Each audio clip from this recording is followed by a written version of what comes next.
जय वंदे मातरम वंदे मातरम वंदे मातरम।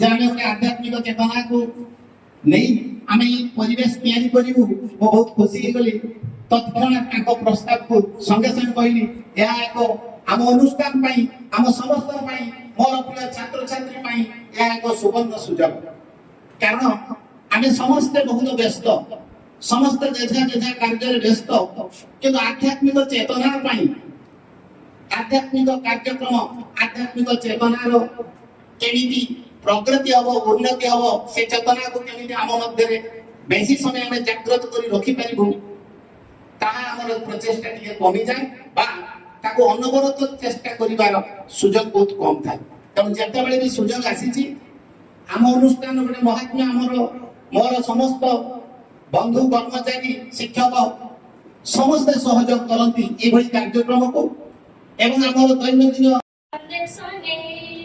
अतिथि सत्कार करे जोदिगा नुपुर करे पादे छम छम छम नुपुर करे पादे छम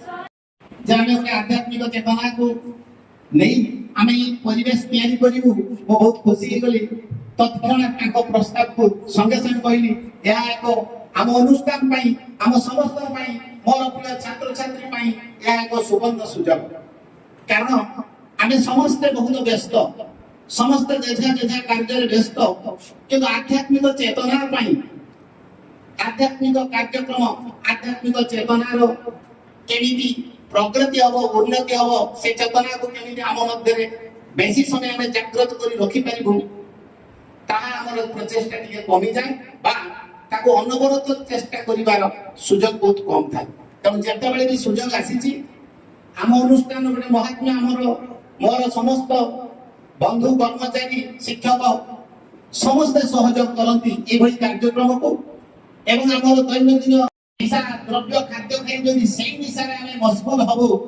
ताहले निश्चित आमर भविष्य आम समाजर स्थिति सामाजिक आर्थिक सब स्थिति मानसिक सब स्थिति दोहरी जाउची देखा जाइछि सारा विश्व को दिग्दर्शन दबार जो चिंताधारा आम समस्त प्रिय आमर प्रधानमंत्री जो नहीं सारा विश्व को दिग्दर्शन दबे 2047 मसीह सुधा भारत सारा विश्व एक नंबर देश हम तुम युव छात्र मानकर नित्याন্ত दृढ़ प्रतिश्रुति सहित दृढ़ प्रतिज्ञा आवश्यक एवं ये लक्ष्य को हासिल करने आम सब स्तर जो बाधा गुड़िक प्रत्येक कार्य प्रत्येक लक्ष्य हासिल करने आमको आम लक्ष्य हासिल करने मार्ग बाधा विघ्न गुड़ा प्रथम देखा पड़े जदि आम से बाधा गुड़ा को आड़े पारू ताले लक्ष्य स्तर में पहुंचा सहज होता तेणु ये कार्यक्रम माध्यम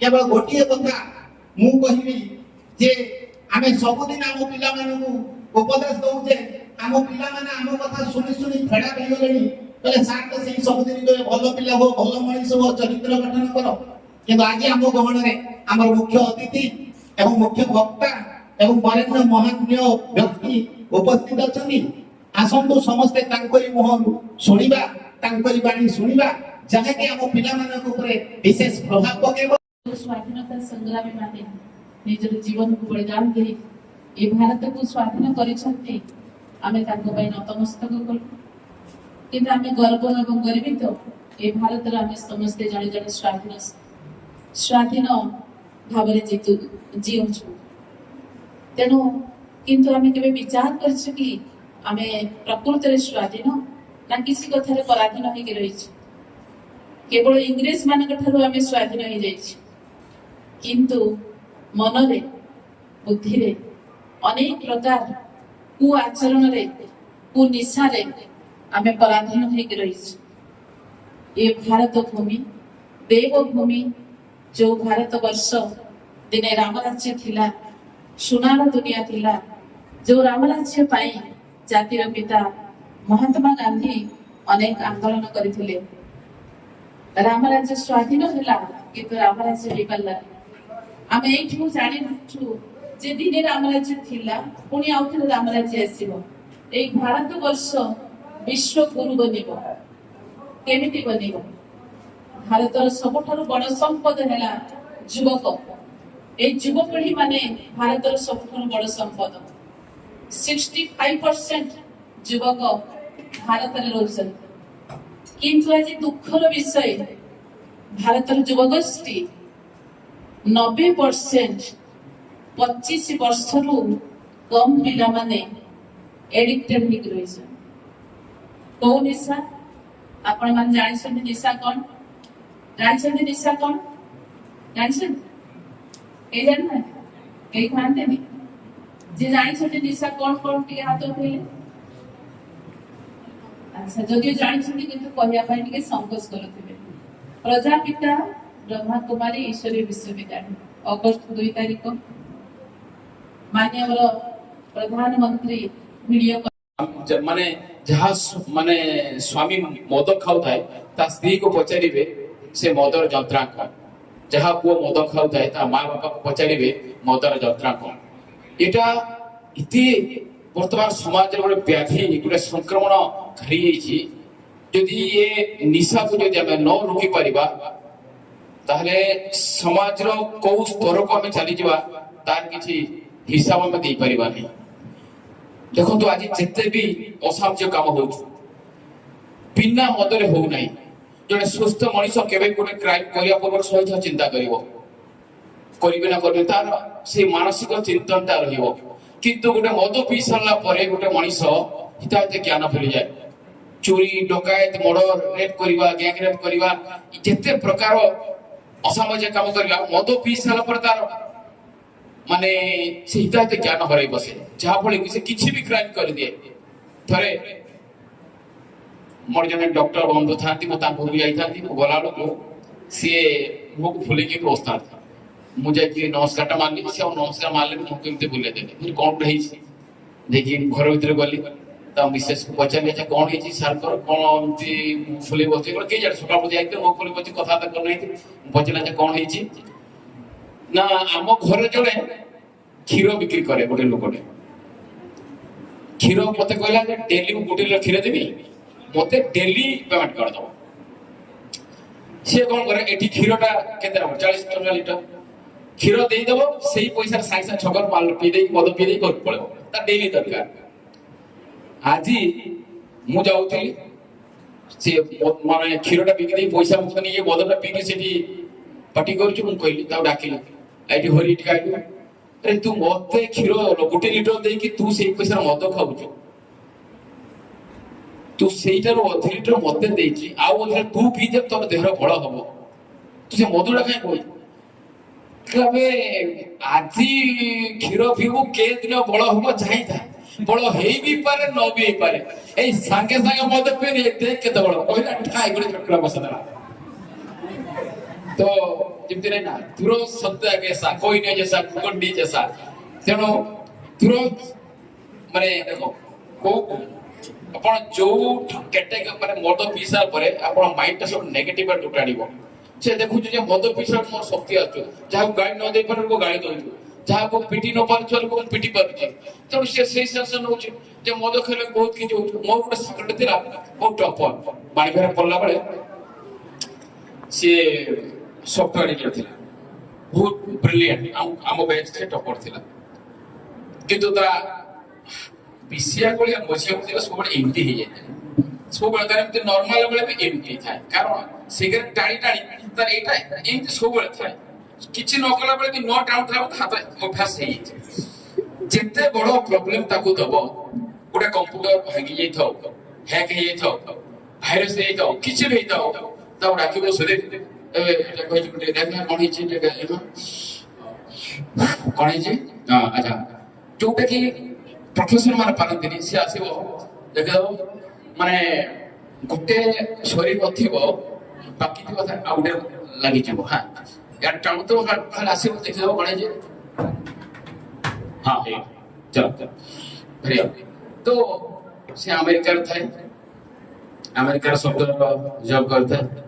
ମଝିରେ ମଝିରେ ଫୋନରେ କଥାବାର୍ତ୍ତା ହେଇ ଏ ରିସେଣ୍ଟ ବର୍ଷ ତଳେ ମୁଁ ତା ନମ୍ବରରେ କଲ୍ କଲି କହିଲେ ସିଏ ଆଉ ଉଠେଇଲାନି ତା ସ୍ତ୍ରୀ ଉଠେଇଲା ମୁଁ କହିଲି ସୁଧୀର ନାହିଁ କି କାନ୍ଦିଲା ମୁଁ କହିଲି କଣ ହେଇଛି ନା ସିଏ 8 ମାସ ହେଲା ଡେଥ୍ କରିଗଲେ ତାପରେ ମୁଁ କହିଲି କଣ ହେଇଥିଲା ଆମେରିକା ଗଲା ପରେ ସିଏ ଏତେ ଏଡିକ୍ଟ ହେଇଗଲା ସିଗାରେଟରୁ ମଦ ଡ୍ରଗ୍ସ କଣ କଣ ସବୁ ଖାଇଲା ତାର ହିସାବ ନାହିଁ ତାପରେ ଆସ୍ତେ ଆସ୍ତେ ହାର୍ଟ ଚେକ୍ କରିଗଲା ଡେଥ୍ କରିଗଲା ନିଶ୍ଚିତ ଭାବରେ ଆଜି ସେମାନେ ନିଶାକୁ ନିଜକୁ ସମ୍ପୂର୍ଣ୍ଣ ଦୂରେଇ ରଖିଛନ୍ତି ବୋଲି ଆଜି ଆପଣମାନଙ୍କୁ ବାର୍ତ୍ତା ଦଉଛନ୍ତି ଏବଂ ସେଇ ବାର୍ତ୍ତା ଆପଣମାନେ ଆଜି ଶାନ୍ତ ମନରେ ଶାନ୍ତ ଚିତ୍ତରେ ବସି ଆଜି ଶୁଣୁଛନ୍ତି ତେଣୁ ଆଗେ ମୁଁ ତାପରେ ଆମେ ତେଣୁ ଆମେକୁ ଆଗେ ଯିବାନି ଆଗେ କୋଉଠିକି ଯିବା ଆଗେ ଶୁଣିପାରିଲେନି ମୁଁ ଆମ ସାଙ୍ଗରେ କହିବା ଆଗେ ତାପରେ ଧନ୍ୟବାଦ ବର୍ତ୍ତମାନ এই যে মেডিটেশন কুହାଯାଉଛି ରାଜଯୋଗ ତା ମାତ୍ର 2 ମିନିଟର ଯୋଉ ମେଡିଟେସନ କରିବେ ଆମଠାରେ ଉପସ୍ଥିତ ଥିବା ବ୍ରହ୍ମକୁମାରୀ ଅନୁପମ ଭୂମିକୁ ଅନୁରୋଧ କରିବି ସେ 2 ମିନିଟ ମେଡିଟେସନ କରିବେ ଯାହାକି ଛାତ୍ର ଜୀବନ ପାଇଁ ଏକାନ୍ତ ଆବଶ୍ୟକ ଛାତ୍ର ଗୋଟେ ବା ଛାତ୍ରୀ ଯେତେବେଳେ ଗୋଟେ ଯୋଗର ଆଦର୍ଶ ପାଇଯାଏ ନିଜ ଜୀବନକୁ ପରିବର୍ତ୍ତନର କରିବାର ସେ ମୂଳତତ୍ତ୍ୱ ପାଇଯାଏ ତେଣୁ ମୁଁ ବର୍ତ୍ତମାନ ଅନୁରୋଧ କରିବି ଭୂମିକୁ ସେ ମେଡିଟେସନ କରିବେ ମେଡିଟେସନ ପରେ ଆମେ ମାନେ ବାହାରକୁ ଯିବା महात्मा गांधी जी को आमे पाद पद्मरे पुष्प अर्पण करी सेठी सामना रे प्रतिज्ञा नबा समस्त एका संगरे प्रतिज्ञा नबा धन्यवाद शांति ओम शांति ओम शांति ओम शांति मंचासीन समस्त अतिथि एवं आमंत्रित समस्त अतिथिगण सम्मुखरे थिबा प्रिय छात्र छात्री आजिकार निशामुक्त दिवस रे समस्त ईश्वरीय विश्वविद्यालय तरफ बहुत बहुत शुभेच्छा स्वागत सर्वप्रथम मुझे ओम शांति शब्द शुणेली ओम शांति ये हूँ गोटे महामंत्र सदृश ओम माने हूँ मो आत्मा जोटा कि आम शरीर भितर एक चैतन्य शक्ति अच्छे जीवन शक्ति जहाँ कह जाए आम आध्यात्मिक भाषा रे आत्मा बोली कही था तेणु ओम शांति कहवा मात्रे बुद्धि को स्थिर करंतु आँखि को हल्का बंद करिए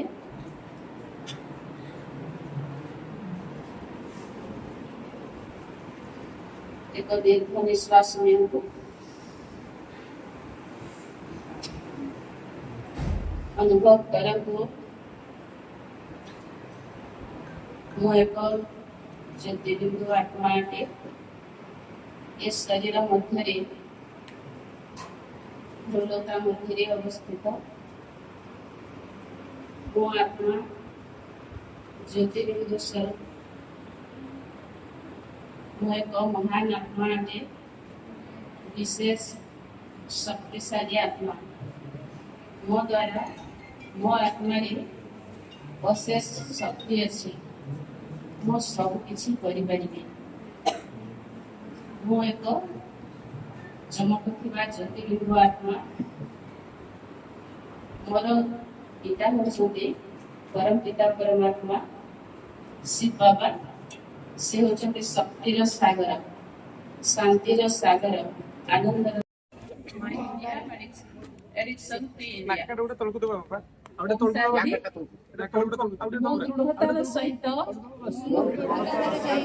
शपथ करुछि जे समस्त प्रकार निशा द्रव्यर अपव्यवहार एवं व्यसन दूरे रहिबी मु एक सुस्थ मूल्यबोध भित्तिक एवं सकारात्मक जीवन शैली आपणैबाकु चेष्टा करिबी मो परिवार बंधु एवं समाज को निशा मुक्त जीवन शैली ग्रहण करबा पाई प्रेरणा देवी मो समय शक्ति दक्षता एवं ସମ୍ବଳର ସର୍ବୋତ୍ତମ ବ୍ୟବହାର କରିବି। ମୁଁ ଏକ ନିଶାମୁକ୍ତ ସୁସ୍ଥ ଏବଂ ବିକଶିତ ଭାରତ ଗଠନ ଦିଗରେ